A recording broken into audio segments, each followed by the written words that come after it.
हाँ बेटा देखो अपना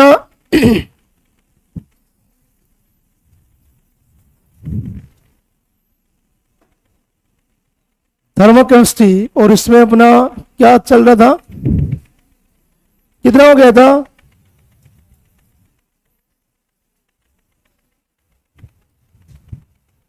अच्छा, एंथैल्पी ऑफ न्यूट्रलाइजेशन, इनमें से एक भी नहीं हुआ अभी, है ना?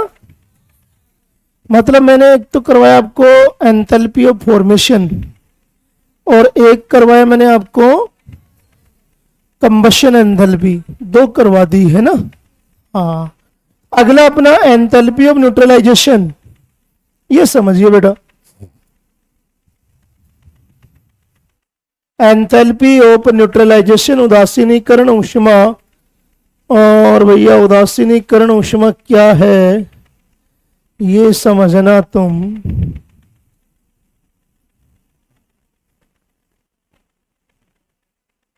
हाँ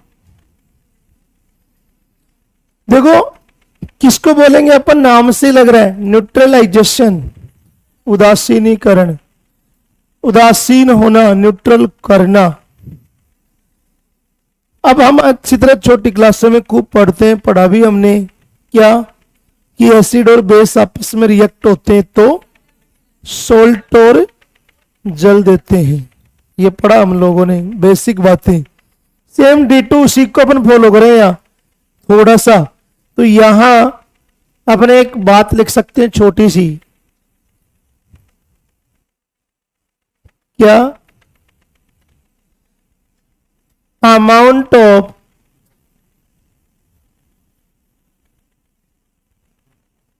हीट रिलीज,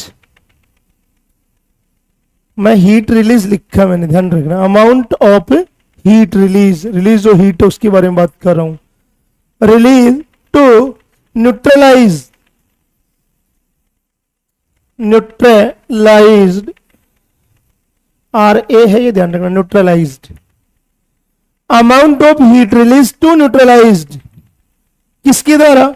मतलब न्यूट्रलाइज तो होगा, रिलीज भी होगी, यहां से वर्ड दिख रहा है हमें, ये लिखा हुआ रिलीज, रिलीज का मतलब समझ गए ना कि यहां पर नेगेटिव आएगा, ये पक्का है, तो निकलेगी टू न्यूट्रलाइज। अब ये तो छोटी क्लास में होता है कि एसिड बेस, एसिड बेस नहीं लेना, क्योंकि वो तो एसिड बेस लेने का मतलब होगा कि न्यूट्रल करना उसको एक तरह से। मतलब हम एंथैल्पी की बात कर रहे हैं, हम प्रोसेस नहीं पढ़ रहे हैं, हम क्या पढ़ रहे हैं?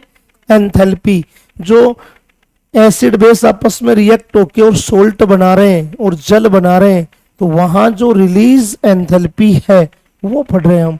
इसलिए यहां लिखूंगा न्यूट्रलाइज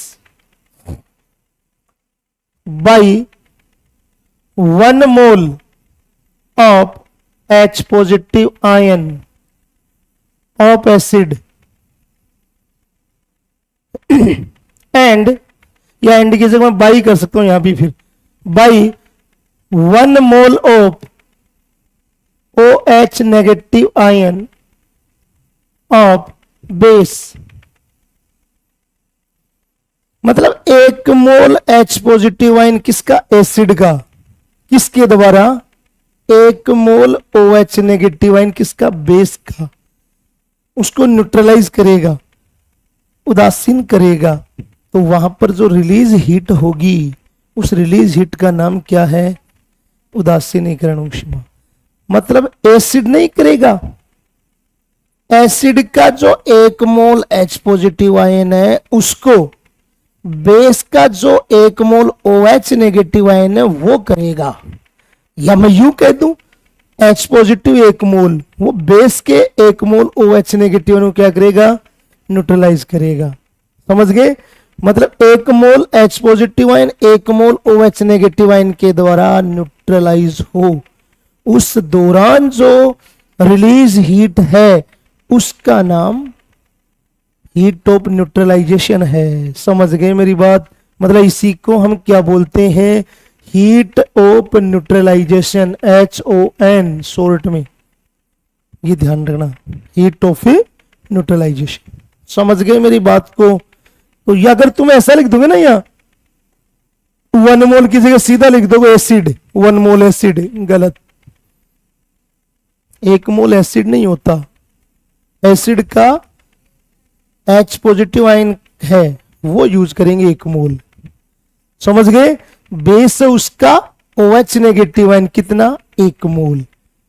वो आपस में दोनों क्या करेंगे, न्यूट्रल करेंगे एक दूसरे को। तो देखो इस डेफिनेशन से हमें क्या रिप्रेजेंट हो रहा बेटा, हमें ये रिप्रेजेंट हो रहा है यहां से कि H पॉजिटिव एसिड का है तो इक्वस आएगा, प्लस OH नेगेटिव आयन क्या बनाएंगे, डेफिनेटली H2O बनाएंगे, जल्दी तो बनाएंगे। ये जो डेफिनेशन लिखी है उसमें एसिड का H पॉजिटिव मतलब इसका 1 मोल, ये 1 मोल है, ये भी कितना है 1 मोल, समझ गए। ये 1 मोल इसके 1 मोल को क्या कर रहा है, न्यूट्रलाइज कर रहा है। तो उस दौरान जो रिलीज एंथैल्पी होगी, मतलब यहां जो डेल्टा H न्यूट्रलाइजेशन, मैं इसको न्यूट्रलाइजेशन को NEUT लिख देता हूं शॉर्ट में, या H1 भी लिख सकता हूं। ये क्या होगी इस टाइम पर, नेगेटिव। और कितनी होगी ये ध्यान रखना है, खास बात, क्योंकि यहां न्यूमेरिकल क्वेश्चन में ये वैल्यू हमें काम आती है। कभी भी एक H पॉजिटिव आयन 1 मोल एसिड का 1 मोल OH नेगेटिव आयन बेस के साथ में जब रिएक्ट होता है, न्यूट्रलाइज करते हैं, तो वहां हमेशा याद रखना हीट ऑफ न्यूट्रलाइजेशन है या जो रिलीज होने वाली एंथैल्पी है वो होती है -13.7 किलो कैलोरी पर मोल। 1 मोल के लिए तो हो रही है, 1 मोल तो यूज कर रहे हैं दोनों के। तो यहां ध्यान रखना कितनी होती है, -13.7 किलो कैलोरी, ये ध्यान रखना है। मतलब ये वैल्यू तुम्हें याद होनी चाहिए, ये किलो कैलोरी में है। अगर मैं इसको किस में चेंज करूं, किलो जूल में, तो मल्टीप्लाई कर दूंगा 4.18 से, 4.2 से कर दूं तो ये बन जाती है 57.3। कितनी बनती है, माइनस में 57.3 किलो जूल, ये होती है पर मोल। समझ गए मेरी बात। तो तुम्हें दोनों बातें ध्यान रखनी है, किलो कैलोरी में पता होना चाहिए, किलो जूल में भी पता होना चाहिए। बेसिकली ज्यादा ये यूज होती है किलो कैलोरी वाली, लेकिन हमें तो फिर चेंज करना तो आता ही है। अगर तुम्हें ये वैल्यू याद नहीं हो तो मल्टीप्लाई कर लेना 4.2 से, समझ गए, तो ये आ जाएगी। तो इतना हमारे पास में मतलब हीट ऑफ न्यूट्रलाइजेशन है जब 1 मोल H पॉजिटिव आयन एसिड का और 1 मोल OH नेगेटिव आयन बेस का जब दोनों आपस में रिएक्ट होते एक दूसरे को न्यूट्रलाइज करते हैं, तो उस दौरान जो रिलीज एंथैल्पी है वो इतनी होगी। और ये भी खास बात, कब होगी ये, उसी दौरान होगी जब दोनों कंपोनेंट स्ट्रॉन्ग हो। एसिड और बेस के दोनों कंपोनेंट क्या होने चाहिए, स्ट्रॉन्ग। ये खास बात है, ध्यान रखना, ये उसी दौरान होगी कब, जब strong acid plus strong base हो। कहने का मतलब मैं यहां से ये कह सकता हूं, क्या कह सकता हूं, मैं ये बोल सकता हूं कि हीट ऑफ न्यूट्रलाइजेशन किसका, strong acid and strong base, मतलब HON of strong acid and strong base, समझ गए। मतलब मैं क्या लिखूं इसको, SA प्लस SB, यही तो लिखूंगा। और ये कितनी होती है बेटा, अभी बताया था, माइनस में 13.7 किलो कैलोरी होती है, समझ गए। ये तुम्हें पता होना चाहिए, ये इंपॉर्टेंट चीज है, ध्यान रखना इसको। इसलिए हम इसको क्या कर देते हैं, बॉक्स में बंद कर देते हैं। ये लो जी, समझ गए, ध्यान रखना।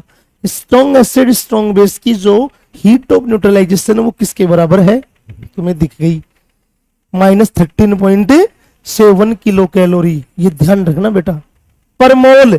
मैं फिर बोल रहा हूं, एक H पॉजिटिव आयन 1 मोल यूज हो रहा है एसिड का, और बेस का भी कितना हो रहा है 1 की मोल, तो पर मोल यूज करेंगे।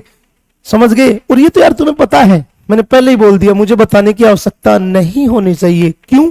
क्योंकि हम एंथैल्पी, हीट, ये पर मोल ही फाइंड आउट करते हैं, इसलिए ये वर्ड तो मुझे बोलने की आवश्यकता ही नहीं होनी चाहिए। क्योंकि मैंने जब स्टार्ट की थी थर्मोकेमिस्ट्री, उसी दौरान बोल दिया था कि बेटा एंथैल्पी हमेशा पर मोल फाइंड की जाएगी। ये तो पता होना चाहिए हमें कि पर मोल के लिए निकाल रहे हैं, इसलिए कहने की आवश्यकता ही नहीं होनी चाहिए। अब देखो, मान लो मैंने कह दिया यहाँ एग्जाम्पल के तौर पे ऐसे बोल दिया, मैंने कह दिया, जैसे मैंने, हाँ सर,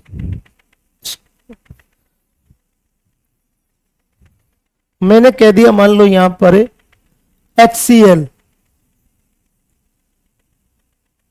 एक्वस है, प्लस मैंने कह दिया NaOH, दोनों तो लेंगे, एक्वस है। आप जानते हो स्ट्रॉन्ग एसिड है, आप जानते हो स्ट्रॉन्ग बेस है। आप अच्छी तरह जानते हो जब रिएक्ट होंगे, न्यूट्रलाइज करेंगे एक दूसरे को, तो आपको पता है NaCl बनेगा प्लस वाटर बनेगा, सब पता है तुम्हें। ये सोल्ट बन गया, ये भी आप जानते हो कि ये Na प्लस है और ये Cl माइनस है।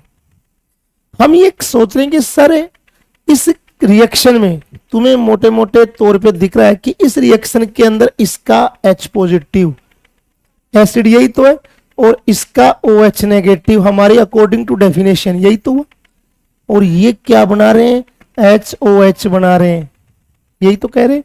और इस दौरान जो रिलीज एंथैल्पी होगी वो -13.7 बता रहा हूं मैं किलो कैलोरी, यही तो कह रहा हूं, बिल्कुल कह रहा हूं। अब सुनना, हमारे मन में क्वेश्चन नहीं आता है सर क्यों इसमें ये बाकी NaCl ये क्या है, वैसा तो आता ही है कि यहां पर ये भी तो है NaCl, आपने क्यों कह दिया इतना? वो इसलिए कह दिया। अगर मैं इसके रीजन की बात करूं, थोड़ा सा रीजन ध्यान देना, जैसे मान लो सपोज करो मैंने यहां जो लिखा उसके अकॉर्डिंग ही बात कर रहा हूं मैंने कह दिया कि ये अपने पास एक कंटेनर है और इसमें मैंने क्या डाला, जो ऊपर है लिखा हुआ HCl, ये इसमें HCl डाल दिया। तुम अच्छी तरह जानते हो बेटा HCl का मतलब इसमें H पॉजिटिव और Cl माइनस, यही तो है। मैंने यहां इसके अंदर सेम D2 क्या डाल दिया, दूसरा पात्र और ले लिया और ये डाल दिया मैंने, कौन NaOH। इसके अंदर भी कौन है Na पॉजिटिव OH माइनस, मतलब इसमें H पॉजिटिव Cl नेगेटिव है, इसमें Na पॉजिटिव OH नेगेटिव है।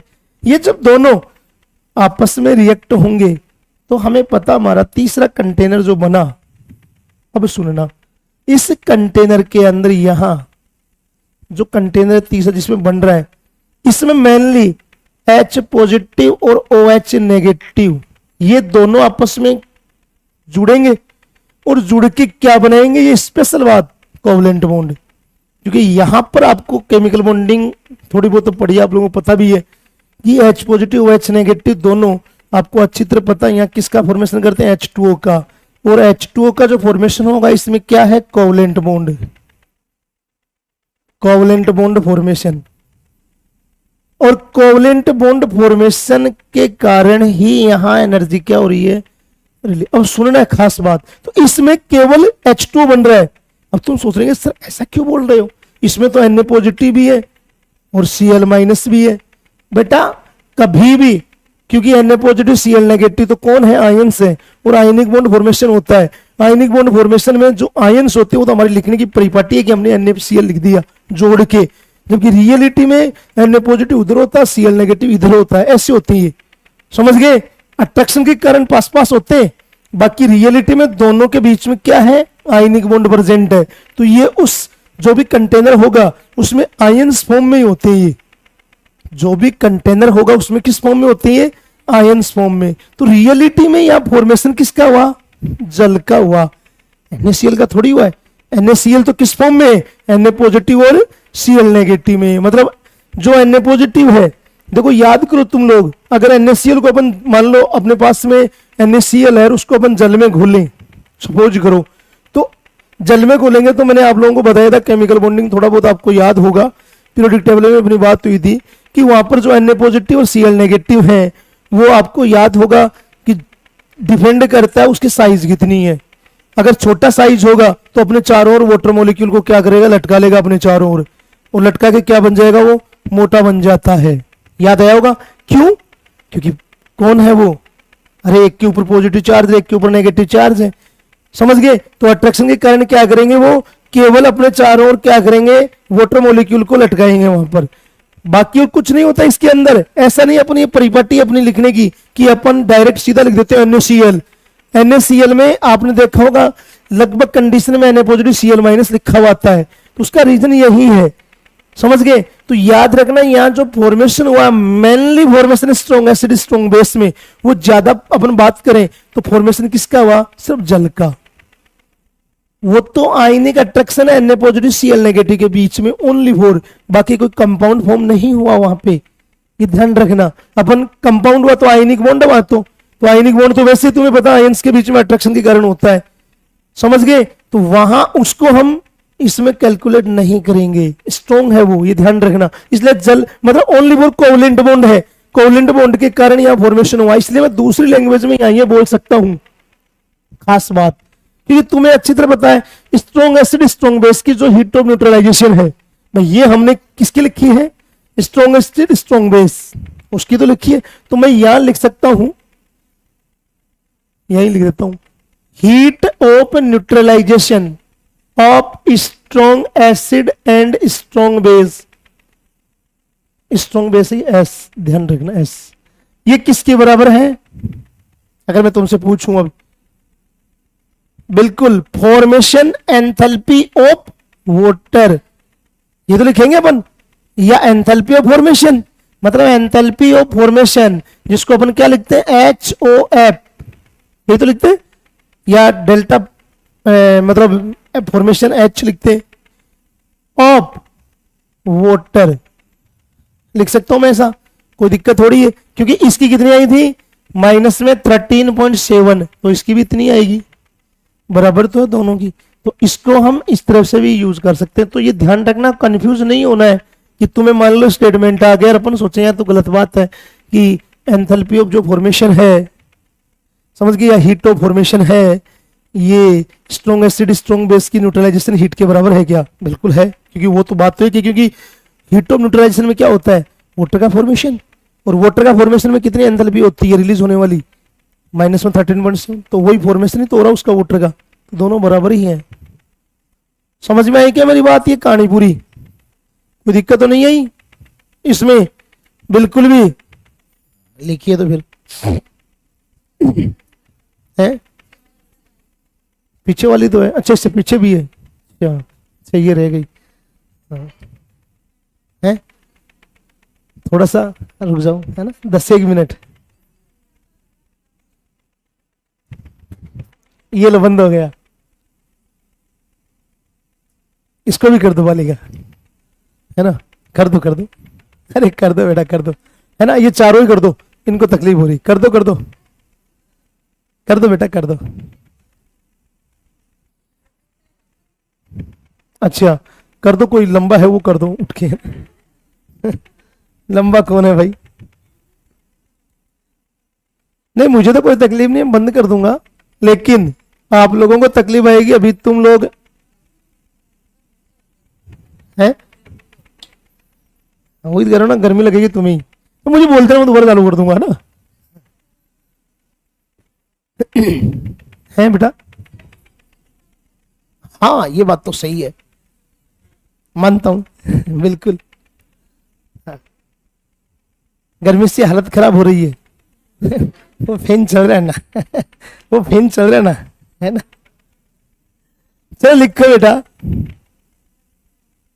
क्या है, अच्छा इसको हिंदी में लिखूं, अच्छा लिखो, क्या है भाई, लिखो, हाँ उत्सर्जित होने वाली ऊष्मा की वह मात्रा, उत्सर्जित होने वाली ऊष्मा की वह मात्रा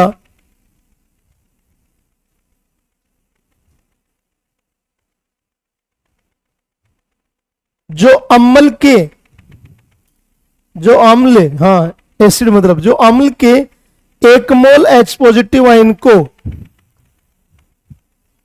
अम्ल के 1 मोल H पॉजिटिव आयन को क्षार के, क्षार बेस, क्षार के 1 मोल OH नेगेटिव आयन द्वारा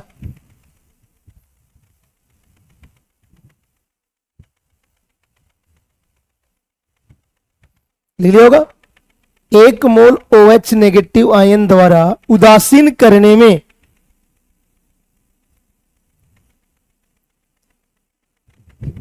उदासीन करने में क्या होती हो, निकलती हो, उत्सर्जन निकलने हो गया, उदासीन करने में निकलती हो, या एक ही बात है, लिख लिया होगा। उसको क्या बोलते हैं अपन, हीट ऑफ न्यूट्रलाइजेशन, उदासीनीकरण ऊष्मा। वर्ड का ध्यान रखना, हिंदी में ये वर्ड ऐसे आप इंग्लिश में लिख लिया करो, देखो ये बहुत अच्छे वर्ड इन्हीं में लगते हैं, इंग्लिश में लगेंगे ये 1 mole of H positive ion of acid, ये इंग्लिश के वर्ड काम में आते हैं बहुत ज्यादा, इसलिए कह रहा हूं 1 mole of OH negative ion of base, English के वर्ड अच्छे लगते हैं, हिंदी में अम्ल का 1 मोल H पॉजिटिव आयन थोड़ा सा बुरा सा लगता है ना। ये लिख लिया, लिखो फटाफटी।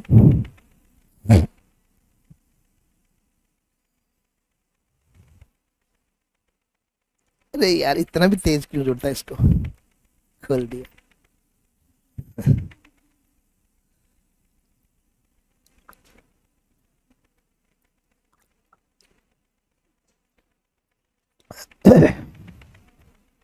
हाँ भाई चलो, ये लो भैया इसको उतारो।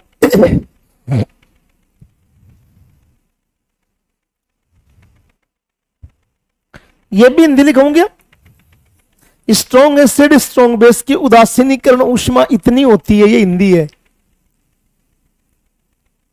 प्रबल अम्ल व प्रबल क्षार की उदासीनीकरण ऊष्मा बराबर -13.7 किलो कैलोरी। और ये नीचे एग्जाम्पल दिया हुआ है,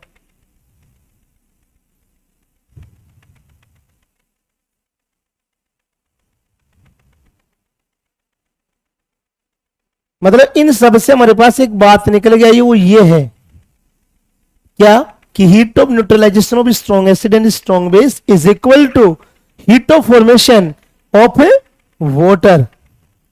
ये इंपॉर्टेंट पॉइंट है, ये ध्यान रखना अपने को।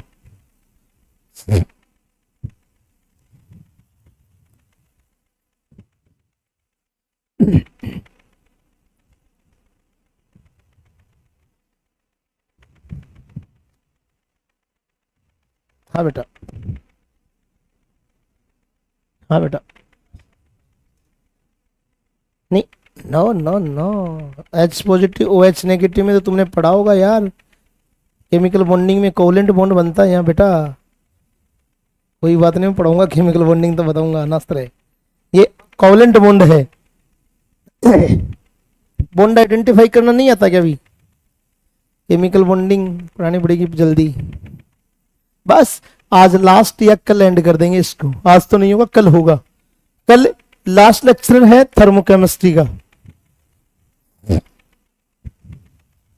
कल हर हाल में पूरा करूंगा इसको, हर हाल, है ना। हाँ, और नेक्स्ट क्लास में फिर स्टार्ट करेंगे केमिकल बॉन्डिंग।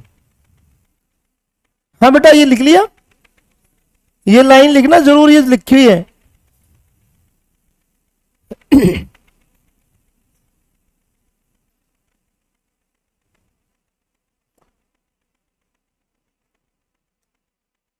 ये तो बात हो रही है हमारी स्ट्रॉन्ग एसिड स्ट्रॉन्ग बेस के थ्रू। अब यार कोई ठेका तो ले रखा है कि हमें अगला स्ट्रॉन्ग एसिड स्ट्रॉन्ग बेस ही दे, और भी तो दे सकता है, कोई वीक एसिड डाल दे, कोई वीक बेस डाल दे, मान लो सपोज करो, डाल सकता, दोनों ही वीक दे दे, वीक कर सकता ना अगला, तो उसके लिए भी ध्यान रखना है। चलो आगे,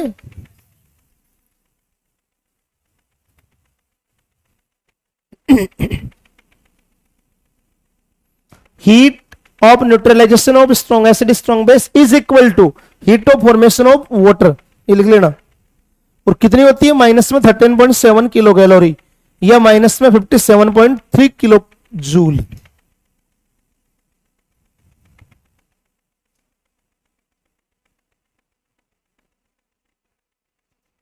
चले, हाँ अब सुनना और बात आगे की।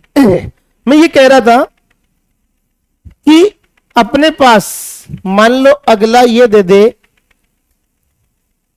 स्ट्रॉन्ग एसिड है, ठीक है जी मान लिया, लेकिन तुम्हें इसका जो पेड़ दे वो वीक बेस दे दे।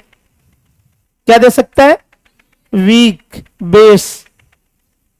अगला उल्टा कर दे, उल्टा समझते ना, उल्टी नहीं उल्टा, है ना। क्या करे, वीक एसिड दे दे और स्ट्रॉन्ग बेस दे दे, और दोनों को ही उल्टा कर दे। मैं तो समझ गया होंगे, दोनों ही weak acid plus weak base. ध्यान रखना बेटा, इन तीनों में आपको दिख रहा होगा कि ऊपर वाले दो हैं उनमें एक कंपोनेंट वीक है, नीचे वाला है उसमें दोनों ही कंपोनेंट वीक हैं, दिख रहे हैं हमें। इनकी हीट ऑफ न्यूट्रलाइजेशन ध्यान रखना, किससे, स्ट्रॉन्ग एसिड और स्ट्रॉन्ग बेस है उसकी हीट ऑफ न्यूट्रलाइजेशन से कम होती है, ये ध्यान रखना। मतलब है मैं कह रहा हूं हीट ऑफ न्यूट्रलाइजेशन आप इनकी बात कर रहा हूं सबकी, ये क्या होती है, लेस देन,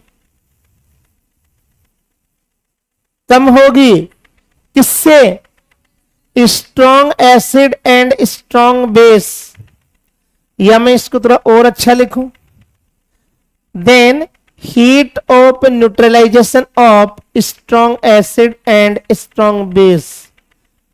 मेरा कहने का मतलब यह हुआ, मैं ये कहना चाह रहा हूं कि हीट ऑफ न्यूट्रलाइजेशन कौन, strong acid plus weak base, strong base plus weak acid या weak acid plus weak base, इन तीनों की जो है वो कम होती है किससे, -13.7 किलो कैलोरी से। यही तो मतलब निकला इसका भाई, इसका क्योंकि ये लिखा हुआ heat of neutralisation of strong acid strong base की कितनी होती है, -13.6 होती है, क्योंकि ये किसके बराबर है, हीट ऑफ फॉर्मेशन ऑफ जल, पता है ना, वही तो है, ये फॉर्मेशन ही तो है जल का। तो उसकी जो इतनी है उससे क्या बता रहा हूं मैं, कम बता रहा हूं इसकी। अब बात यह है कि वो कम क्यों है, ये तो हमें पता चल गया, स्टेटमेंट हो गया कम है, कम है, लेकिन वो कम क्यों है, इसका वो रीजन तो होगा ना। एकदम सिंपल सा रीजन है, क्योंकि इसमें एक वीक कंपोनेंट आ गया, और वीक कंपोनेंट तो उसका डिसोसिएशन 100% तो होगा नहीं, तो उसके डिसोसिएशन होने में उसका सम मतलब कुछ हिस्सा किसका, एनर्जी का, वो कंज्यूम हो जाता है किसमें, वीक पार्ट में। याद रखना बहुत इंपॉर्टेंट चीज है। वापस सुनो मैंने क्या बोला, मैं ये बोल रहा हूं कि जो वीक पार्ट आया इसके अंदर, उस वीक पार्ट के डिसोसिएशन होने में एनर्जी का कुछ पार्ट कंज्यूम हो जाता है। समझ गए क्या बोला मैंने, वीक पार्ट के डिसोसिएशन में एनर्जी, कौन सी एनर्जी, ये जो एनर्जी निकल रही थी, इस एनर्जी का कुछ पार्ट कंज्यूम होने का मतलब एब्जॉर्ब हो जाएगा वापस। मीन वर्ड समझना, कंज्यूम होने का मतलब ये तो निकल रही है, इसका मतलब उसमें कुछ एब्जॉर्ब होगा, तो इतनी नहीं निकलेगी, मतलब कम निकलेगी, तभी तो कम का है भाई। मैंने क्या बोला, कम होती है, इसका मतलब है कम होने का मतलब है कि वीक पार्ट तो उसका आयोनाइजेशन होगा, डिसोसिएशन होगा, तो डिसोसिएशन होगा तो इसका कुछ हिस्सा जो पूरी निकल रही थी स्ट्रॉन्ग एसिड स्ट्रॉन्ग बेस में 13.7, ये माइनस का मतलब तो निकल रही है, बस इतना ही है। माइनस का मतलब क्या हुआ, निकल रही है, समझ गए। तो इसमें से इसका कुछ हिस्सा किस में चला जाएगा, आयोनाइजेशन में खर्च हो जाएगा, समझ गए। तो ये याद रखना बेटा, क्या बोल रहा हूं मैं, मतलब यहां लिख दूं मैं वीक पार्ट जो भी है, वीक पार्ट के डिसोसिएशन में एनर्जी का कुछ पार्ट या हिस्सा किसमें हो जाएगा, कंज्यूम हो जाता है इसमें। डिसोसिएशन मतलब डिसोसिएशन एनर्जी का कुछ हिस्सा कंज्यूम हो जाता है। ये ध्यान रखना। ये लो मैंने हिंदी और इंग्लिश दोनों वर्ड लिख दिए हैं, ये तुम्हें पता होना चाहिए इसको।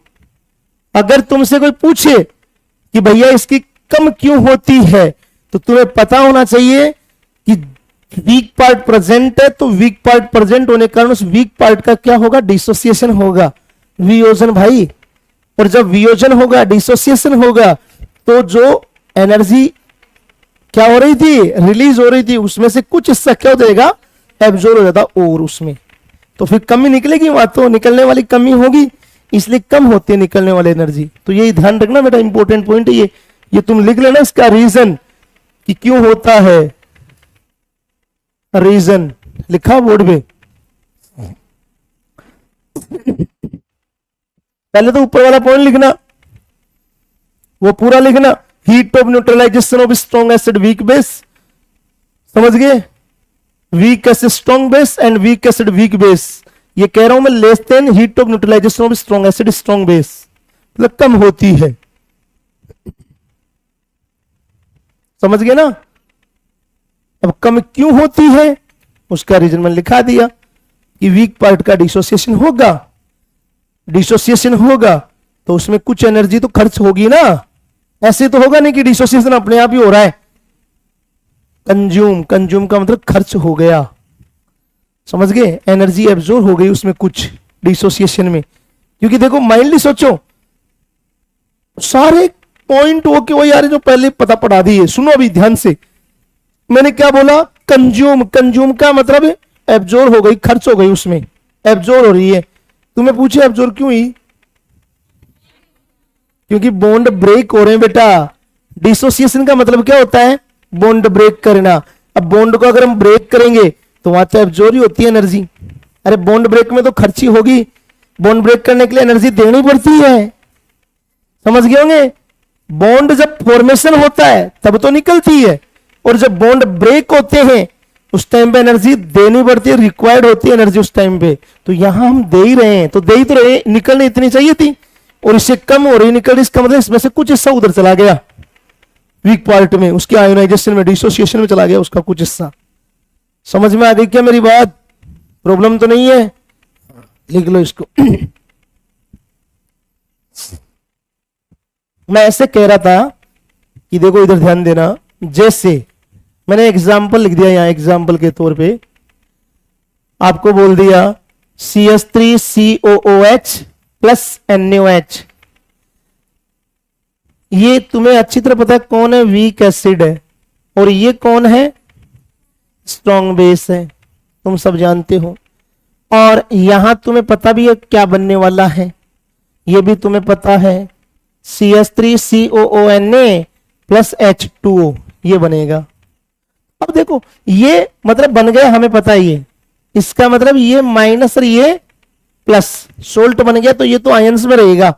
लेकिन यार ये वीक है तो इसका 100% आयनाइजेशन तो होगा नहीं, तो इसको तोड़ने के लिए, क्योंकि ये तो बार बार टूटेगा भाई, ये क्या होगा, बार बार टूटेगा, क्या बनाएगा, CH3COO negative plus H positive. तो ये तो बार बार आयोनाइजेशन होता रहेगा, क्योंकि पार्ट कैसा वीक है, तो 100 तो होगा नहीं, मतलब इसका अल्फा 100% थोड़ी होता है, आपको पता है, समझ, ये तो जानते होंगे इतना तो, कि वीक पार्ट का अल्फा 100% नहीं होता, समझ गए ना। हाँ, तो ये बार बार डिसोसिएट होगा, बार बार अगर डिसोसिएट होगा तो यार इसमें एनर्जी तो खर्च होगी ना। एक ही बार में टूट गया, एक बार में कौन टूटता है, स्ट्रॉन्ग भाई, एक बार में कौन टूटेगा, 100% कौन टूटता है, स्ट्रॉन्ग। तो वहां तो फिक्स कैलकुलेट कर ली थी हमने, एनर्जी इतनी होती है, इतनी एनर्जी निकल रही है, लेकिन यार वो तो एक बार में टूटा तब थी, अब ये तो घूम घूम के टूट रहा है, कौन, एसिटिक एसिड वीक पार्ट है, तो घूम घूम के टूटेगा, तो यार वहां तो टूटेगा, तो एक बार में टूटा नहीं, बार बार टूटेगा तो उसमें एनर्जी तो चाहिए ना। अब ऐसे तो टूटेगा नहीं, वो तोड़ने के लिए क्या चाहिए, बोन को ब्रेक करने के लिए एनर्जी चाहिए, तो वो एनर्जी इधर कंज्यूम हो रही है, इसी एनर्जी में से हो रही है उधर। इसलिए इसकी जो एनर्जी होती है, मतलब हीट ऑफ न्यूट्रलाइजेशन, इस रिएक्शन के ऊपर वाले की पूरी, मतलब इसमें जो कंज्यूम हो रही है ये एनर्जी, ये तो अलग है। मैं बता रहा हूं इस पूरी की हीट ऑफ न्यूट्रलाइजेशन। ये लो मैंने यहां निशाना लगा के मैं यहां लिख देता हूं। ये क्या हो गया, क्या बना था, Na+, और यहां क्या था, पानी था, है ना। हाँ। इसकी जो हीट ऑफ न्यूट्रलाइजेशन है, ये याद रखना बेटा 11.7 होता है किलो कैलोरी। ये माइनस का मतलब निकल रही है, इतनी निकल रही है, 11 पॉइंट कितनी होती है, 7, इसका मतलब 13.7 से कम हो गई। समझ गए, ये माइनस का मतलब तो सिर्फ रिलीज बस, बाकी तुम्हें अमाउंट देखना है। यहां 13.7 था और यहां 11.7 हो रहा है। तो तुम्हें कोई पूछे कि भैया इसमें कितनी खर्च हुई, 2 हो गई भाई। इसमें जो आयोनाइजेशन हुआ मैंने कहा था CH3COOH, और मैंने ऐसे बोला CH3COO negative plus H positive, ऐसे तो कहा। इसको क्या लिखूं मैं, हीट ऑफ आयोनाइजेशन। आयनन नहीं हो रहा, टूट रहा है, तो उसको क्या बोल दूं मैं, heat of ionisation, heat of ionisation. मतलब अपन कह सकते हैं इसको HOI, ये कह दूं। और ये हीट ऑफ आयोनाइजेशन कितनी है, 2 किलो कैलोरी, इतनी तो आ रही थी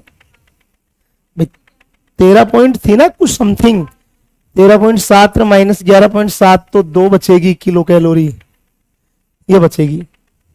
समझ गए। तो तुम्हें ध्यान रखना है। अब तुम्हें यहां से एक बात का आभास हो गया होगा कि हमें अगला अगर क्वेश्चन में हीट ऑफ न्यूट्रलाइजेशन देखकर हीट ऑफ आयोनाइजेशन पूछे, निकाल लेंगे, क्योंकि हमें तो पता है कि स्ट्रॉन्ग की कितनी है, उसमें से वीक पार्ट की तुम्हें देगा, निकाल लेना, हीट ऑफ आयोनाइजेशन आ जाएगा। माइनस ही तो करना है।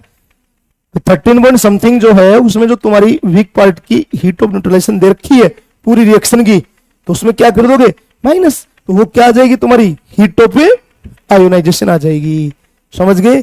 आयनन ऊर्जा बोल रहा हूं मैं, हीट ऑफ आयोनाइजेशन मतलब आयनन एंथैल्पी, वियोजन बोलते हैं आयनन, ऐसा कुछ बोलते नाम, क्या बोलते हैं आयोनाइजेशन को, आयनन ही बोलते हैं, आयनन ऊष्मा, ऊष्मा आयनन एंथैल्पी बोल दो।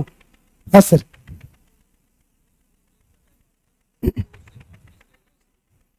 हाँ भाई, संडे को जो आपका टेस्ट है, इस संडे को, इसी को ना सर, वो रहेगा 2 से 5:20 पर, 2 से लेकर 5:20 तक, और इसी बिल्डिंग में, इसी बिल्डिंग में।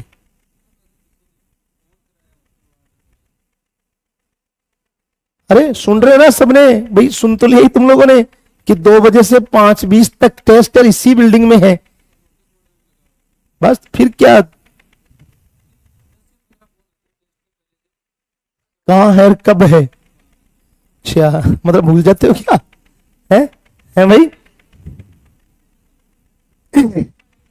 हाँ तो देखो, अरे नीट की तैयारी करिए, भूल जाते 3 दिन, छोटी सी बात है, है? नहीं क्या, अच्छा पढ़ाई के चक्कर में ये भूल जाते हैं टेस्ट कहाँ है।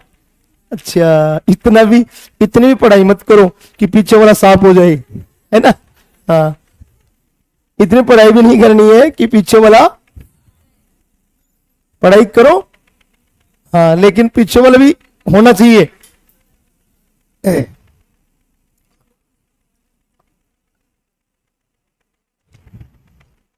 अरे भाई समझ में आई को नहीं बात। मैंने देखो तुम्हें एक ही पॉइंट में 3-4 बातें बताती है हीट ऑफ न्यूट्रलाइजेशन में। हीट ऑफ न्यूट्रलाइजेशन क्या है, स्ट्रॉन्ग एसिड स्ट्रॉन्ग बेस की क्या है, वीक एसिड वीक पार्ट आ जाए और साथ में स्ट्रॉन्ग आ जाए, दोनों वीक आ जाए तब कितनी होगी, उसके साथ में वाटर की जो फॉर्मेशन एंथैल्पी वो बता दी, उसके साथ में मैंने हीट ऑफ आयोनाइजेशन बता दी। समझ गए, मतलब सारे पॉइंट एक साथ चल रहे, मैं दोबारा नहीं कराऊंगा, तुम सोचो कि मुझे हीट ऑफ आयोनाइजेशन सर दोबारा करा देंगे, ये साथ साथ चल रहा है। हाँ समझ गए भाई, कोई प्रॉब्लम नहीं है, कर लोगे। किसी भी एसिड की सुनो, तुम्हें मान लो कोई क्वेश्चन आ जाए, मैं अभी बहुत अच्छे अच्छे क्वेश्चन बताऊंगा, तुम्हारे पास क्वेश्चन आ जाए हीट ऑफ न्यूट्रलाइजेशन दे दे, मान लो जैसे दो एसिड दे दिए तुम्हें वीक, और दोनों का हीट ऑफ न्यूट्रलाइजेशन दे दे, और तुम्हें पूछे एसिड की स्ट्रेंथ बताइए, तुम्हें पूछे के का ऑर्डर बताइए, तुम्हें पूछे पी के का ऑर्डर बताइए, तुम्हें पूछे एच पॉजिटिव आयन कंसंट्रेशन का ऑर्डर बताइए, बता सकते हो ना? वो कैसे? हीट ऑफ आयोनाइजेशन से करोगे उसको, समझ गए? क्योंकि हीट ऑफ न्यूट्रलाइजेशन से आयोनाइजेशन निकाल लेना, और आयोनाइजेशन से हमें पता है क्या होता है, क्या आपको याद आया होगा कि A directly proportional heat of ionization होता है। उससे निकाल लो, मना कौन कर रहा है? लेकिन मैं शॉर्ट ट्रिक बता रहा हूं, उससे भी निकाल सकते हैं, मैं मना थोड़ी कर रहा हूं, निकाल तो उससे भी सकते हैं अपन, समझ गए? लेकिन शॉर्ट ट्रिक बता रहा हूं मैं तो कि हीट ऑफ आयोनाइजेशन तुम्हें, क्योंकि एच पॉजिटिव आयन का अपन एसिड बेस का आयोनाइजेशन ज्यादा यूज करते हैं, तो मैं आयोनाइजेशन को टर्म यूज करके फिर बता रहा हूं, बाकी तुम निकालने को निकाल सकते हो, कहीं कोई दिक्कत नहीं है। समझ गए मेरी बात को? पहले लिखिए, बाद में बात करते हैं। कहां गया? इससे पहले था क्या ये आगे वाला? अच्छा ये वाला था।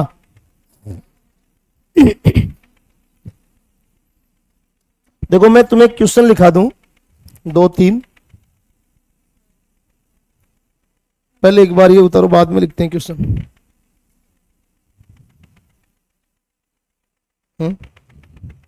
दिक्कत को नहीं?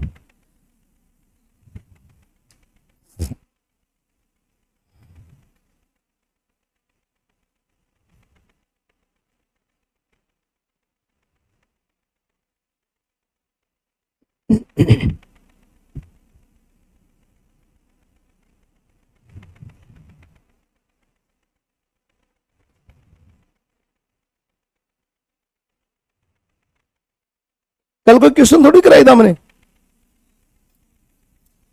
करवाया था एक आधा, है ना?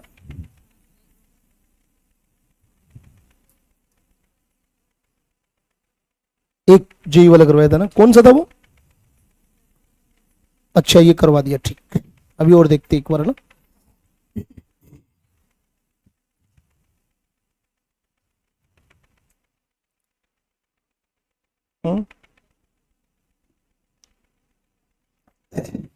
अल्फा 100% नहीं है,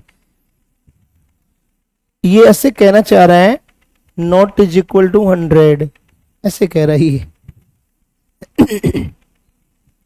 क्योंकि 100% तो किस में होता है? अच्छा अल्फा है कौन? अल्फा का मतलब है डिसोसिएशन, समझ गए? डिग्री ऑफ डिसोसिएशन या डिग्री ऑफ आयोनाइजेशन भी बोल सकते हो आप, डिग्री ऑफ डिसोसिएशन लिख देता हूं मैं, ये लो, डिग्री ऑफ डिसोसिएशन, ये लो बेटा, और इसको बोलते हैं हम वियोजन की मात्रा, वियोजन की मात्रा या कोटि भी बोल सकते हो, एक ही बात है, अल्फा।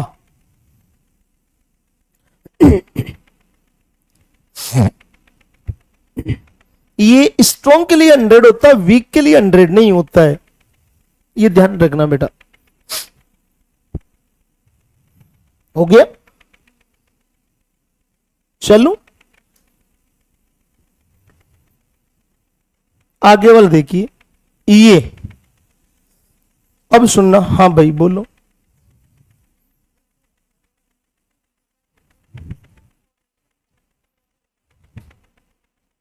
वीक का? No no no no no, बिल्कुल नहीं होगा, वो तो अलग ही हो गया ना, क्योंकि उसमें तो कंज्यूम हो रही है, तो उसके बराबर कैसे होगा? वो तो कंज्यूम हो गई, कंज्यूम होने में यहां वाटर कहां बन रहा है भाई? हीट ऑफ आयोनाइजेशन में यहां वाटर कहां बना? कौन सी में?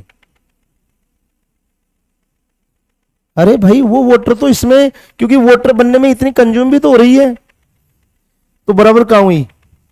वो तो उसी की करनी है हीट ऑफ फॉर्मेशन, तो जिसमें इक्वल था स्ट्रॉन्ग एसिड स्ट्रॉन्ग बेस के। तुम्हें अगर इसके जैसे मान लो अभी थोड़ी देर पहले मैंने रिएक्शन लिखी थी, ध्यान दो, मैंने लिखी थी ना ये वाली रिएक्शन, CH3COOH प्लस NaOH, ऐसे लिखी होगी, और मैंने बताया था कि CH3COONA प्लस H2O। अब तुम्हें ऐसे बोल दे कि heat of neutralisation is equal to heat of कौन फॉर्मेशन ऑफ वाटर, ऐसे कह दे अगला, ये क्या सही है इस रिएक्शन के लिए? नहीं है। क्यों? हाँ, क्योंकि यहां तो यार तुम्हें पता है ये वीक एसिड है, तो इसके आयोनाइजेशन में कुछ तो खर्च होगी ना। तो ये तो जब स्ट्रॉन्ग था तब इसकी बराबर आई थी -13.6, अब थोड़ी आएगी, अब तो 11 पॉइंट समथिंग आ रही है। जल की कितनी होती है? -13 पॉइंट समथिंग होती है, तो वो तो इसमें कंज्यूम हो चुकी, इसलिए नॉट। समझ गए? ये ध्यान रखना बेटा।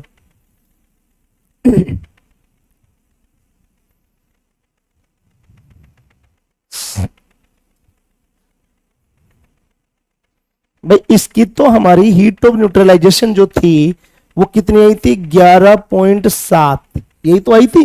किसके लिए? इस रिएक्शन के लिए। और इसमें कितनी आई थी? 13.7। तो डिफरेंस कितने का आ गया? 2 का। तो वो 2 यही तो खा गया। समझ गए? हाँ, नहीं समझे? समझ गए। अरे कोई तकलीफ थोड़ी हो रही है ऐसे। मैंने सर ये प्लस लगा दिया। अरे मैं कह रहा हूं माइनस कर निकल रही है, तो मैं माइनस न लगाऊं तो भी तुम्हें मान लेना है कि ये निकल रही रिलीज। अब ये बार बार थोड़ी वर्ड यूज करूंगा। माइनस का मतलब सिर्फ रिलीज होना बस, और कोई नेगेटिव का मतलब वो नहीं है कि अपन इसको नेगेटिव मैथमेटिकल की तरह नेगेटिव वैल्यू यूज कर रहे हैं। नेगेटिव का मतलब हुआ रिलीज हो रही है, बस ये रिप्रेजेंट करना चाह रहे हैं यहां। दूसरी बात सुनना,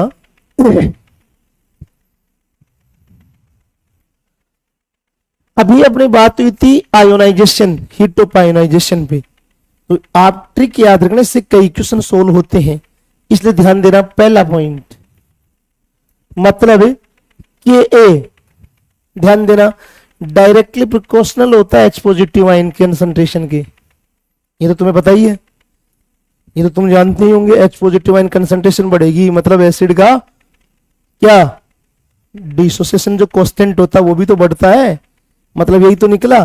तो मैं यहां से ध्यान रखना, एच पॉजिटिव बढ़ेगा मतलब समझ गए आयोनाइजेशन बढ़ेगा, मतलब हीट ऑफ आयोनाइजेशन क्या होगी उसकी? आयोनाइजेशन बढ़ेगा तो हीट ऑफ आयोनाइजेशन घटेगा। उल्टा होता है यार, कंज्यूम हो रही है, जितना ज्यादा आयोनाइजेशन हो गया तो हीट ऑफ आयोनाइजेशन क्या होगी? उतनी कम होगी उसकी। ध्यान रखना, मतलब उल्टा प्रोसेस। मतलब मैं ये कहना चाह रहा हूं, यहां समझ जाओगे कि H positive ion concentration inversely है किसकी? हीट ऑफ आयोनाइजेशन के। ये कहना चाह रहा हूं मैं, या मैं कह दूं कि ए इनवर्सली है हीट ऑफ आयोनाइजेशन के। और तुम लोगों ने बहुत अच्छे से पढ़ा है, 2 बात तो ये हो गई हमारी इंपॉर्टेंट, ये लो मैंने इनको बंद कर दिया।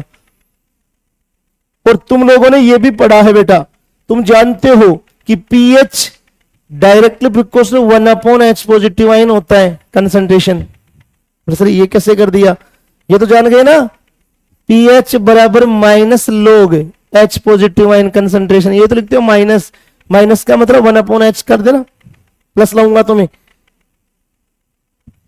मैं ऐसे कह रहा हूं बेटा, लोग 1/H positive ion concentration. Electron बताया तो था यार, इलेक्ट्रो पढ़ाया तब। अच्छा सॉरी, आपको नहीं पढ़ाया, वो किसी 12th को पढ़ाया था। समझ गए? तो यहां तुम्हें नजर आ रहा है कि H पॉजिटिव और पीएच अपोजिट होंगे, H बढ़ेगा तो पीएच घटेगी। हमने पढ़ा अच्छी तरह, हम जानते भी यार इतना तो यहां भी तुम समझ सकते हो क्या होगा कि देखो H पॉजिटिव के डायरेक्टली था कौन? के ए। तो इसका मतलब मैं यूं लिख सकता हूं, पीएच क्या हो जाएगा? डायरेक्टली प्रोपोर्शनल हो जाएगा किसके? हीट ऑफ आयोनाइजेशन के। नहीं होगा? और बेटा अगर मैं यहां पीएच की जगह मान लो मैंने कर दिया पीकेए, पीकेए देखो मैंने कहा था के के इनवर्सली है, तो पीके क्या होगा? डायरेक्टली होगा। समझ गए होंगे? तो ये तुम्हें ध्यान रखना, तुम्हें दिया हुआ क्या है क्वेश्चन में उसके अकॉर्डिंग।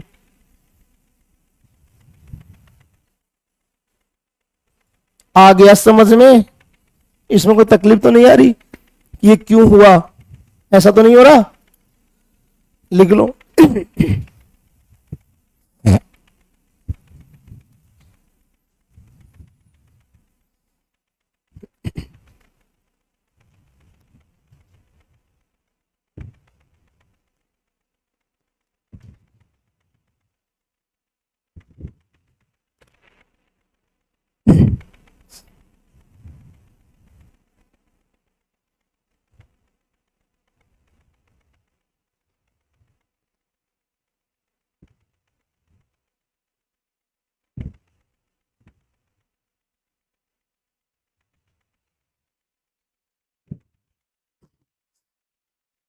हाँ भाई, हो गया।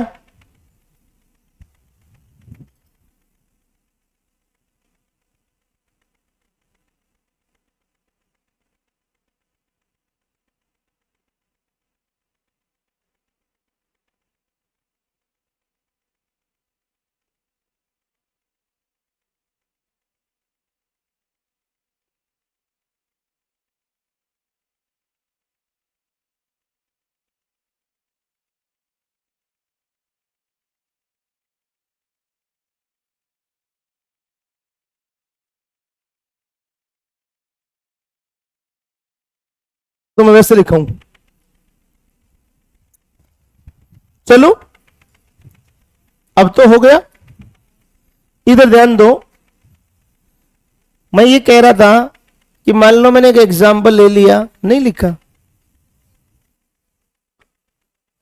अरे ये क्या मजे ले रहा है।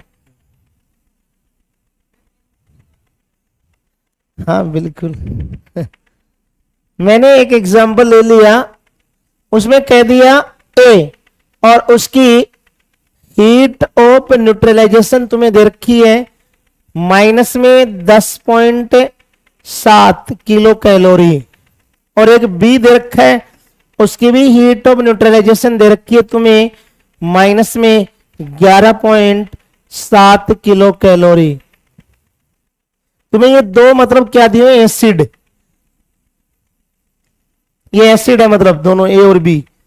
तुम्हें यहां पूछा है एसिडिक स्ट्रेंथ, एसिडिक स्ट्रेंथ उसका ऑर्डर पूछा है। कैसे करोगे एसिडिक स्ट्रेंथ का ऑर्डर? अभी तो कहा था मैंने, हीट ऑफ न्यूट्रलाइजेशन दिया हुआ है तो आयोनाइजेशन निकाल लो। स्ट्रॉन्ग एसिड स्ट्रॉन्ग बेस की heat of ionisation, heat of neutralisation कितनी होती है, -13.7। न्यूट्रलाइजेशन तुम्हें दे ही रखी है तो आयोनाइजेशन आ जाएगी, क्योंकि इसमें कौन है, कोई ये वीक एसिड है, दोनों ही तभी तो आ रहे भाई, ये दोनों कौन है, वीक एसिड, तभी उसकी हीट ऑफ न्यूट्रलाइजेशन कितनी आ रही है ये, तो यहां इसकी, हाँ भाई बोलो। हाँ डायरेक्ट भी देख लो, मना कब कर रहा हूं, मैंने तो जो तरीका बताया उसके अकॉर्डिंग बता रहा हूं भाई, है ना। देखो इधर ध्यान दो, यहां मैंने अभी बताया 10.7 है, तो भैया 13 मतलब यहां क्या लिखूं मैं, हीट ऑफ आयोनाइजेशन ऊपर वाले की 13.7 माइनस 10.7 कितना आया, 3 आ गया। और इसका भी अगर मैं निकालूं यहां हीट ऑफ आयोनाइजेशन तो कितना आएगा, 13.7 माइनस कितना है 11.7 बराबर 2। अभी एसिडिक स्ट्रेंथ क्या होती है तुम्हें अच्छी तरह पता है, जिसका के ए ज्यादा होगा उसकी एसिडिक स्ट्रेंथ ज्यादा होगी, यही तो कहा था मैंने, अभी नहीं कहा था कि भैया K A directly proportional H positive ion, और इसका मतलब ये हुआ कि acidic strength directly proportional H positive ion की कंसंट्रेशन, यही तो कहते हैं अपन। तो तुम्हें के एक का पता चल गया, एच पॉजिटिव आयन का पता चल गया, और तुम्हें अच्छी तरह पता ही है, मैं ये भी लिख सकता हूं acidic strength directly proportional K A directly proportional H positive directly proportional 1/HOI। अभी तो कहा था मैंने, वही किया मैंने, मतलब जिसका HOI कम होगा उसका एसिडिक स्ट्रेंथ ज्यादा होगा। तो इसके अकॉर्डिंग तुम्हें अगर एसिडिक स्ट्रेंथ का ऑर्डर पूछे तो तुम क्या बताओगे, कम किसका है, बी का, समझ गए, तो ज्यादा होगी, मतलब ए से ज्यादा किसकी होगी, बी की, ये लो, समझ गए। और हीट ऑफ न्यूट्रलाइजेशन तुम डायरेक्ट देख सकते थे, कैसे, जिसकी न्यूट्रलाइजेशन हीट ज्यादा होगी, सीधे भी देख सकते हो आप, सीधा, समझ गए, वो क्या होगा, स्ट्रॉन्ग होगा, समझ गए होंगे मेरी बात, एसिडिक स्ट्रेंथ उसकी ज्यादा होगी, ये ध्यान रखना। अब डायरेक्ट अगर देखना चाहो ना तब, लेकिन ये मैंने इसलिए करवाया क्योंकि तुम्हें कई बार क्या दे देगा, के ए दे देगा, एच पॉजिटिव आयन कंसंट्रेशन, समझे, उस टाइप पे तुम्हें ध्यान रखना है, तो हमें काम में लेना इन सबको। ये तुम्हें सीधी नहीं कि सर ने बता दिया क्या कि एसिडिक स्ट्रेंथ कभी भी हीट ऑफ न्यूट्रलाइजेशन आ जाए तो तुम हीट ऑफ न्यूट्रलाइजेशन से डायरेक्ट कनेक्ट कर लो। तो लिख लो, इसको ध्यान में रहे।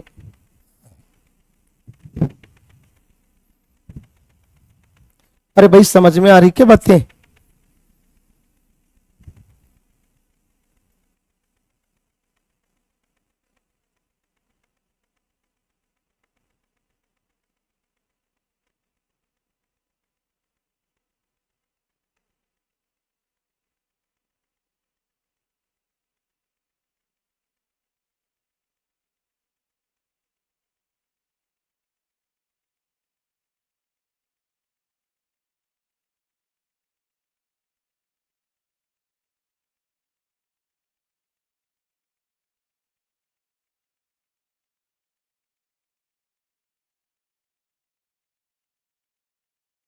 चलो भाई,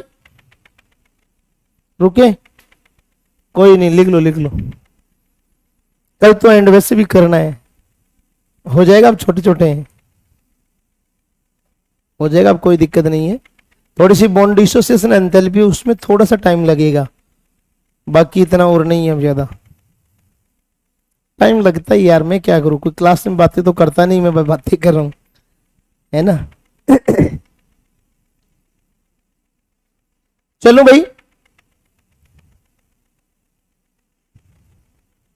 मैं ये कह रहा था, ये क्वेश्चन है बेटा, पहले ये क्वेश्चन कीजिए, इसमें है लिखा हुआ, कहां गया, ये रहा, calculate heat of neutralization 100 ml 0.2 MHCl and 200 ml 0.1 MnH solution. तुम्हें heat of neutralization find out करनी है। पहले तो तुम्हें रिएक्शन का पता होना चाहिए, HCl और NaOH है ना, कौन है, HCl प्लस NaOH, तो तुम्हें पता होना चाहिए बेटा क्या बनेगा, NaCl प्लस H2O, और इसके लिए तुम्हें पता होना चाहिए हीट ऑफ न्यूट्रलाइजेशन कितनी होती है, माइनस में 13.7 किलो कैलोरी, ये हमें पता है कितनी होती है, लेकिन कुछ कंडीशन दी है, समझ गए, ये किसके लिए निकालते हो आप, बिल्कुल वेरी गुड बेटा, किसके लिए, 1 मोल के लिए, पता है ना, इन कंडीशन के तहत निकालो कितनी होगी। अब तो समझ गए क्वेश्चन।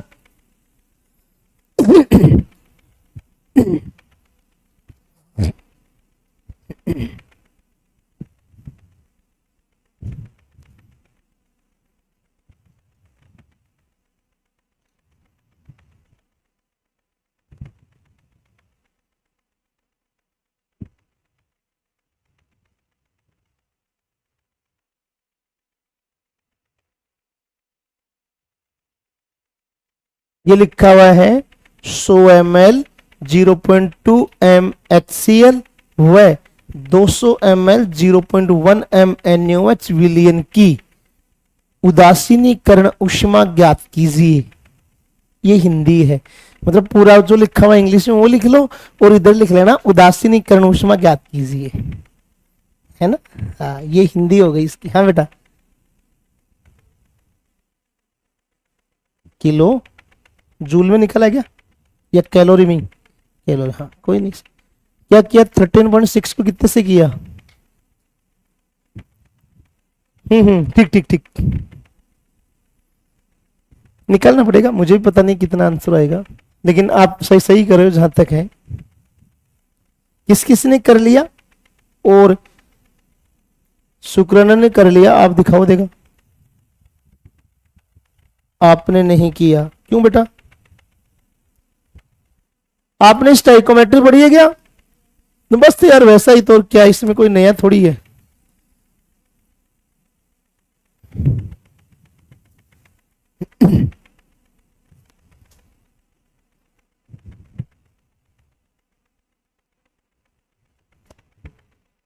हाँ, इसके मोल निकालो, सबसे पहला काम। अरे अगर नहीं पता चला तो इसके मोल निकाल लो यार, मोल निकालना आता है क्या, या नहीं आता, अब मोल निकालना भी सिखाऊंगा क्या भाई, अरे वाह मेरे जवानों, मान गए तुम लोगों को, धन्यवाद के पात्र हो भाई। ध्यान दो, तुम्हें जो कंडीशन दी उस कंडीशन से देखिए, आपको ये कहा गया है कि ये जो दिया हुआ है कौन, HCl कितना है 0.2 m, ये तो इसकी मोलरिटी है, एंड कितना वॉल्यूम है 100 ml। तो यार इसको तुम्हें अच्छी तरह पता, अगर किसी को पता नहीं हो तो इधर ध्यान दो, n बराबर क्या होता है, या मैं इससे पता नहीं चल रहा तो इधर ध्यान दो, मोलरिटी बराबर होता है मोल अपॉन वॉल्यूम लीटर में, इसका मतलब n बराबर mv लीटर में, ये लीटर में है, बस तो यही तो करना है, तुम्हें वॉल्यूम दिया हुआ है, मोलरिटी दी हुई है, तो मल्टीप्लाई हो जाएगा, मोल आ जाएंगे। तो इसके मोल निकाल लो। कितना करोगे? 0.2 इंटू 100 इंटू 10 की पावर माइनस की 3। बोले सर ये क्यों कर दिया, ये तो है ही नहीं, ये लीटर में लेंगे ना इसको, ये किस में? ml में, तो अब लीटर में हो गया ये। कौन? वॉल्यूम। मैं लिखूंगा नहीं है, ये ध्यान रखना, मोल निकाल रहे हैं इसलिए इसमें लीटर लगाने की जरूरत नहीं है, अब हमें कन्वर्ट करना है, ये कह रहा हूं, समझ गए? तो कितना आएगा? 0. यही आएगा, सबको पता है ना? हाँ। अगर मैं इसकी बात करूं, कहां गया ये भाई साहब, कितना है? 0. कितना है? 1 m, और कितना है? 200 ml। तो यार इसके लिए भी सेम बात, n बराबर m इंटू वी, लीटर में ही होगा, तो वही n बराबर m कितना है? 0.1 इंटू 200 इंटू 10⁻⁻³ माइनस की 3, उतने आ रहा है मेरे हिसाब से। ये आ गया। देखो इसके भी इतने और इसके भी इतने। अब सुनो, ये तुम्हें पता बराबर है, अगर स्टोइकोमेट्री अपन यूज करें तो बराबर है, तो ये इधर जाएंगे फिर इक्वली मात्रा में। मतलब t बराबर 0, जब ये नहीं थे उस टाइम पे तो 0 0 था, t बराबर 0 टाइम पे। आपका t टाइम कितना बना? ये इतना बनेगा, ये भी इतना बनेगा, समझ गए? तो भैया अब तुम्हें अच्छी तरह पता है कि इतने मोल आ गए अपने पास। एक मोल के लिए कितनी थी? 13.7। तो इतने मोल के लिए कितनी होगी? आ गया क्या समझ में? अब तो बस हो गया। मतलब क्या करोगे? 1 मोल, इसकी हीट ऑफ न्यूट्रलाइजेशन कितनी है? माइनस में 13.7 किलो कैलोरी, इतनी थी। तो भैया 0.02 मोल, उसके लिए हीट ऑफ न्यूट्रलाइजेशन कितनी होगी? 13.7 गुणा 0.02, ये माइनस में, ये ध्यान रखना। तो वैल्यू अब निकाल लेना तुम कितनी आएगी, कितनी आती है। कहां गया हमारा? ये रहा 13.7 इंटू, कहां गया? इंटू, ये रहा कितना? 0. ये इज इक्वल टू 0.2 से बना रहा है क्या? 274 आ रहा है, ये आ रहा है भैया, समझ गए? हीट ऑफ न्यूट्रलाइजेशन ये आएगी माइनस में, किलो कैलोरी में है। और अगर इसी को तुम्हें जूल में आंसर दिया होता तो इंटू 4.18 या 4.2 से मल्टीप्लाई कर देते, तब वो किस में आती? किलो जूल में। इधर चल भाई, तू दोबारा भी काम आ जाएगा अपने को। तो लिख लो फटाक से।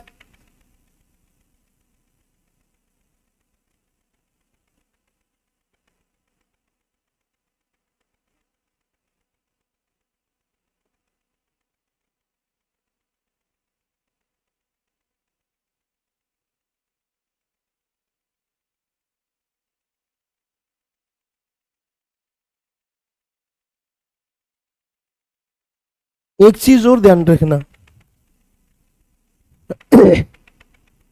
मान लो यहां तो मोल बराबर आ गए, और अगर इक्वल नहीं आए तो समझ लेंगे भाई। मान लो यहां इक्वल नहीं आए, सपोज करो, मैं तुमसे पूछ रहा हूं, तो क्या करोगे फिर उस टाइम पे हम स्टोइकोमेट्री यूज करेंगे, लिमिटिंग रिएजेंट, समझ गए ना? और लिमिटिंग रिएजेंट जानते होंगे, जो सबसे पहले कंज्यूम होगा वो इधर बनेगा, तो उसी को लाना, उसके कितने मोल है, समझ गए ना? मैं ये कहना चाह रहा हूं, इधर ध्यान दो भाई।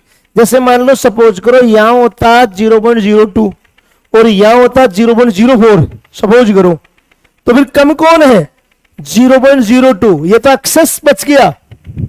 क्या बच गया? Excess reactant. कौन? जो 0.04 आ रहा था वो। तो फिर बचा कौन? ये।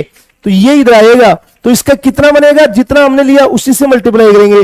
अब तुम्हें अगर एक्सेस अमाउंट के लिए पूछे तो फिर इसमें से माइनस करोगे। 0.04 था ये, अपन सपोज करें ना, तो उसमें 0.04 में से 0.02 माइनस करो, कितना बचेगा? बिल्कुल वो एक्सेस रिएक्टेंट के लिए हीट ऑफ न्यूट्रलाइजेशन है। एक्सेस की बात कर रहा हूं मैं, जो बचा हुआ है उसकी, समझ गए? कंप्लीट रिएक्शन की पूछे तब तो हम स्टाइकोमेट्री लिमिटिंग रिएजेंट से उसकी निकालेंगे। मोल में पढ़ते ना यार लिमिटिंग रिएजेंट। लिमिटिंग रिएजेंट का मतलब होता है जो कम मोल होंगे ना जिसके, वो सबसे पहले खत्म होगा, सबसे पहले कंज्यूम होगा रिएक्शन में, और वही बनेगा। जो पहले खत्म होगा वो बन गया, बस उसी को पकड़ लो। आप तो समझ गए, मोल में पढ़ा ना अपन लोगों ने। हाँ कोई बात नहीं, पढ़ेंगे तो बता देंगे, है ना। हो गया कंप्लीट, कोई दिक्कत नहीं है। अरे भाई यहां तकलीफ थोड़ी आई, इसमें क्या हुआ? ऐसे कोई तकलीफ तो नहीं आ रही बिल्कुल भी। मान लो मैंने कह दिया, सपोज करो एक क्वेश्चन मैं ऐसे डाल दूं, तुम खुद करो।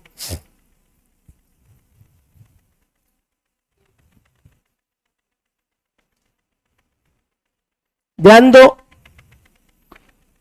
मैंने बोल दिया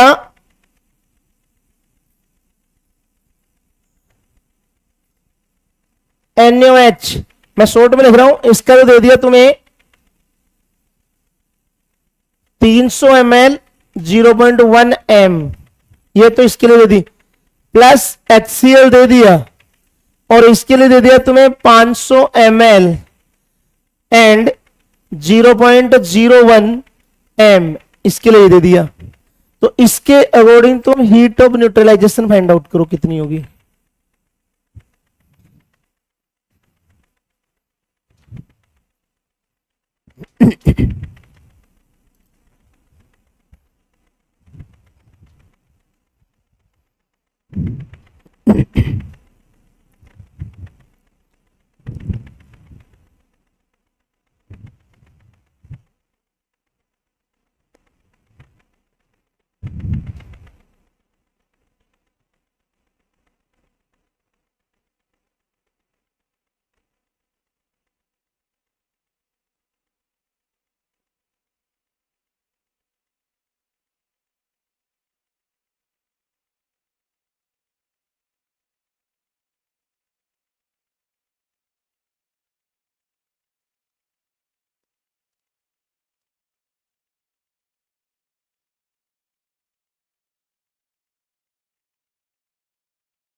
हाँ भाई कितना आया?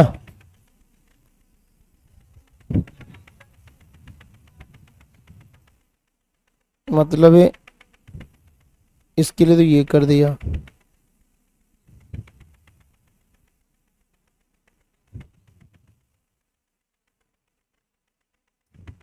इसके लिए इतना आ रहा क्या ये? हाँ ठीक ठीक ठीक, नहीं इसको काटापिटी कर ली ना आपने। चलो 0.0685 आ रहा है क्या? 0.068 आ रहा है इतना, 0 पॉइंट, बिल्कुल यही है, सही है। अरे भाई सबका आ गया क्या है? नहीं आया? क्यों नहीं आया? अरे यार, अरे आना चाहिए भाई, अभी तो समझाया था, उसी को फॉलो करो यार, पीरियड भी होने वाला है, जल्दी करो।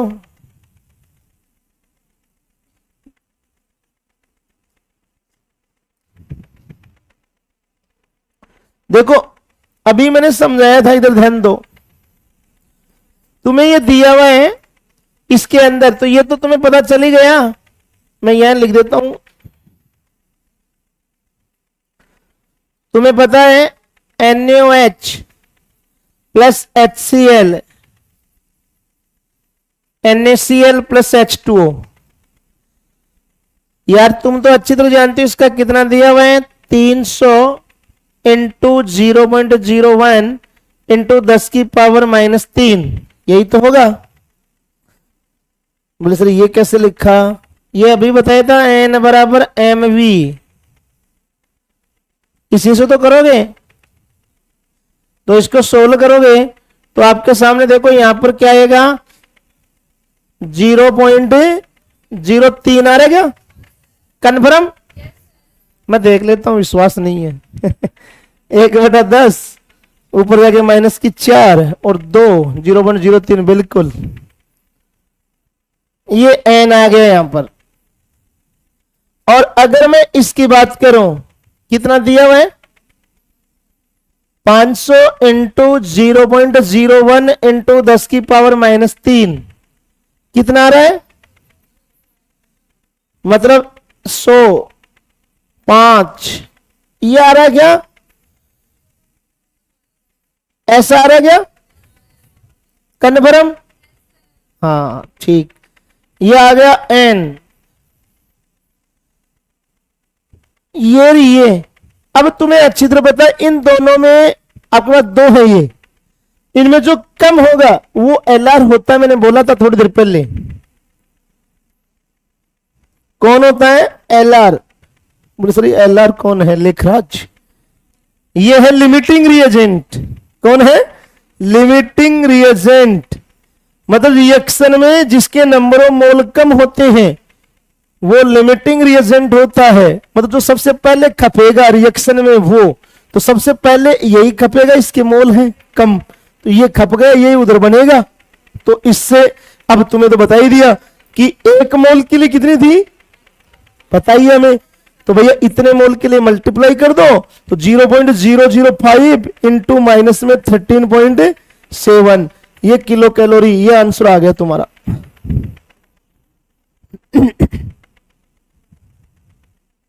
समझ गए? हाँ, कोई दिक्कत तो नहीं आ रही? अगर आ रही तो बताइए। तुम्हें पूछता एक्सेस में जो रिएक्टेंट बचा हुआ है तो तुम्हें पता चल गया होगा, एक्सेस में इसका मतलब ये हुआ कि 0.03 है, इसमें माइनस करोगे 0.005 को, तो कितना बचा, बताओ बताओ, 0.025 ये बच गया क्या, इतना बच गया। ये इसके एक्सेस में मोल आ गए, मतलब एक्सेस, या मैं लेफ्ट भी कह सकता हूं, जो बचा हुआ है वो मोल हमारे पास ये है। तो आपको अगर एक्सेस नाम आ जाए या लेफ्ट नाम आ जाए तो समझ आना कि लिमिटिंग रिएजेंट जो उसके बाद का जो पूछ रहा है उसके लिए पूछ रहा है। तो वर्ड का विशेष ख्याल रखना कि एक्सेस के लिए पूछा है या कंप्लीट के लिए पूछा है। तो या तो कुछ नहीं लिखा हुआ, इसका मतलब पूरी रिएक्शन के लिए पूछा है, तो लिमिटिंग रिएजेंट करके बोलो, सीधा निकालो।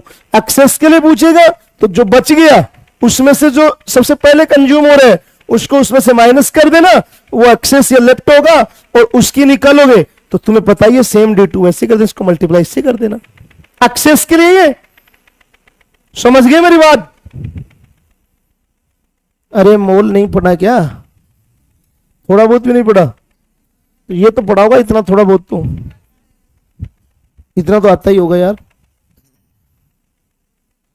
कोई नहीं, आ जाएगा, है ना, धीरे धीरे आएगा। हाँ, तो ये तो हो गया। अब ध्यान दो बेटा, अपना हीट ऑफ न्यूट्रलाइजेशन मेरी ओर से कंप्लीट है, कुछ नहीं बचा हुआ है। सब टॉपिक मैंने इसमें करवा दिए, अब तुम करना खुद, क्वेश्चंस भी करवाए और भी करेंगे अपन क्वेश्चन अभी, लेकिन अभी नहीं। हाँ, थोड़े देर में करेंगे, अभी नहीं। एक बार ध्यान देना, थोड़ा सा और बता दूं मैं इसके बारे में।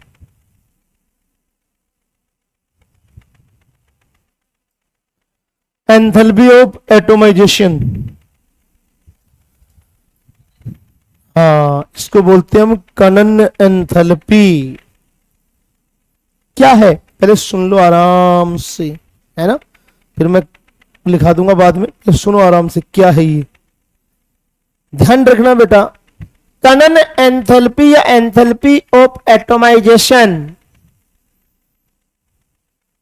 इसमें जो हीट होती है, पहली बात तो ये ध्यान रखना, वो एब्जॉर्ब होती है, रिक्वायर्ड है, रिक्वायर्ड, रिक्वायर्ड का मतलब होता है प्लस। क्यों? क्योंकि एटोमाइजेशन का मतलब हुआ, एकदम सिंपल सी बात है, सॉलिड को गैस में कन्वर्ट करें हम।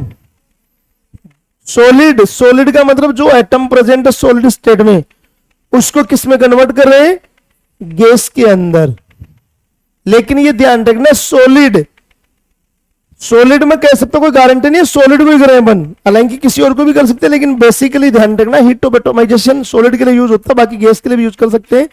लेकिन ध्यान रखना, अगर मैं सॉलिड केस मतलब मेटल की केस में लू, मान लो सपोज करो, तो मेटल में तो सॉलिड ही होती है मेटल, उस केस की बात कर रहा हूं मैं, तो वहां सॉलिड को गैस में कन्वर्ट करें। या मैं यूं कह सकता हूं कि किसी भी एलिमेंट की जो स्टैंडर्ड स्टेट है, उस स्टैंडर्ड स्टेट से उसको गैसियस स्टेट में अगर मैं प्राप्त करूं, तो यार स्टैंडर्ड से मैं गैस में लाऊंगा, तो यार तुम तो अच्छे मान लो स्टैंडर्ड स्टेट में कोई मेटल है, सपोज करो, जैसे मैंने बोल दिया यहां जिंक है मान लो सॉलिड, और अगर मैं यहां से इसको गैसेस में लाऊं, तो ये स्टैंडर्ड स्टेट ही तो हो गया।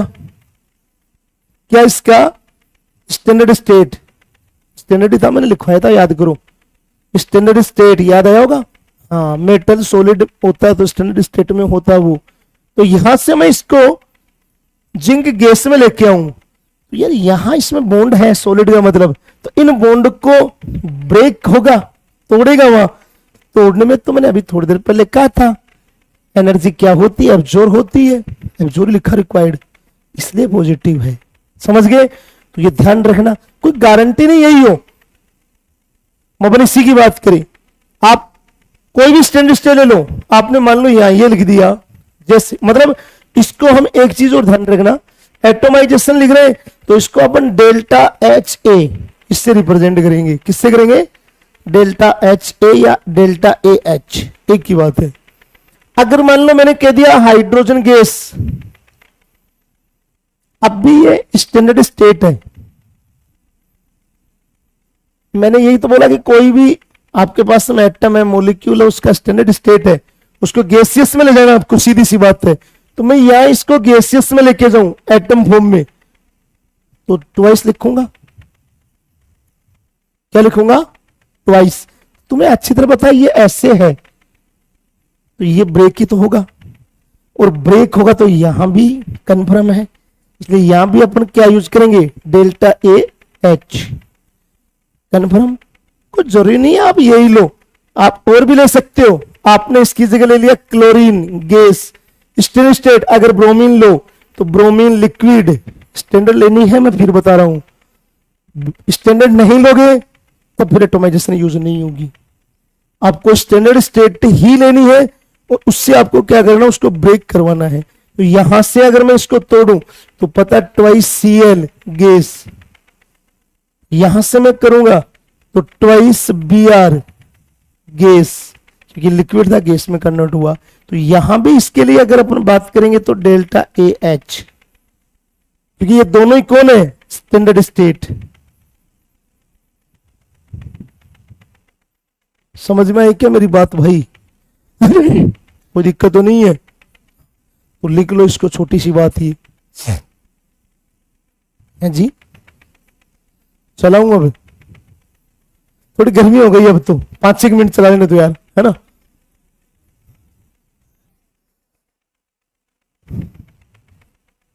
इसको लिख लो पहले।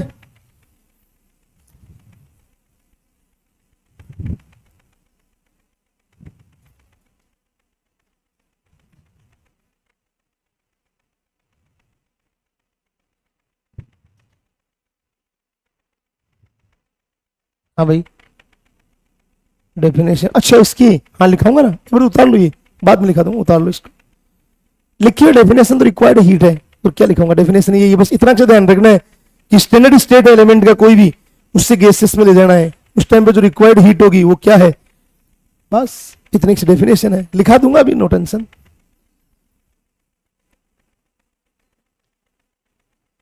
ध्यान रखना, हर का जो डेफिनेशन है वही स्टेटमेंट है। जैसे तुम्हें हर एंथैल्पी के डेफिनेशन के बारे में पता होना चाहिए, बिना डेफिनेशन के तुम सोल्व नहीं कर पाओगे। डेफिनेशन ही स्टेटमेंट है, समझ गए? तो ये पता होना चाहिए, क्योंकि जब तुम्हें डेफिनेशन का ही पता नहीं होगा तो तुम कैसे करोगे सोल्व। इसलिए तुम्हें उसका स्टेटमेंट पता होना चाहिए, कहना क्या चाह रही है। हर में अलग अलग हो रहा है, तुम्हें पता है। जैसे न्यूट्रलाइजेशन में क्या था, एसिड का 1 मोल H पॉजिटिव आयन बेस के 1 मोल OH नेगेटिव आयन को न्यूट्रलाइज कर रहा था, तो उस टाइम रिलीज हीट थी, वो क्या थी, हीट ऑफ न्यूट्रलाइजेशन। हमें पता हो तभी तो हम पढ़ेंगे उसको आगे कि यार इससे ये हो रहा है। अब जब हमें यही पता नहीं कि यार किसका 1 मोल H पॉजिटिव ले रहे, किसका OH ले रहे, पता ही नहीं हो हमें, या 1 मोल ही लेते हैं क्या, ये जब पता ही नहीं हो तब गड़बड़ काम हो जाएगा।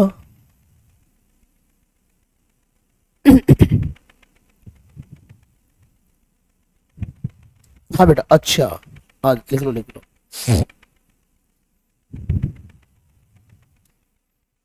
है अब बतो को मैं देख बताइए मैंने सुबह किया, 30 चौथी क्लास है, हाँ तीसरी है, चौथी तीसरी क्लास, 2 हो गया, तीसरी है।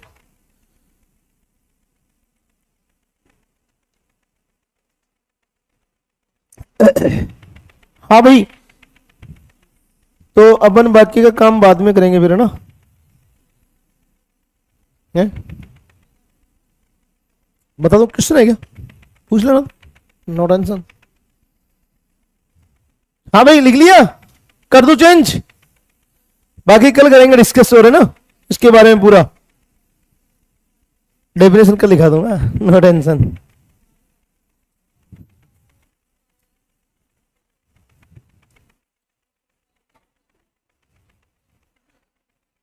और तुम पढ़ा करो यार, है ना? क्वेश्चन वगैरह निकालो भाई, है? अरे मैं तो यहीं रहता हूँ, पूछो ना, मना कौन करता। खूब बच्चियां पूछती रहती हैं, शाम के टाइम में पूछती रहती हैं बच्चियां, तुम भी पूछा करो। तो टाइम तो तुम्हें निकालना पड़ेगा भाई, पहले भी यही हूं मैं तो, आज ही नहीं आया, आज तुम लोगों ने आज ही देखा होगा, है ना?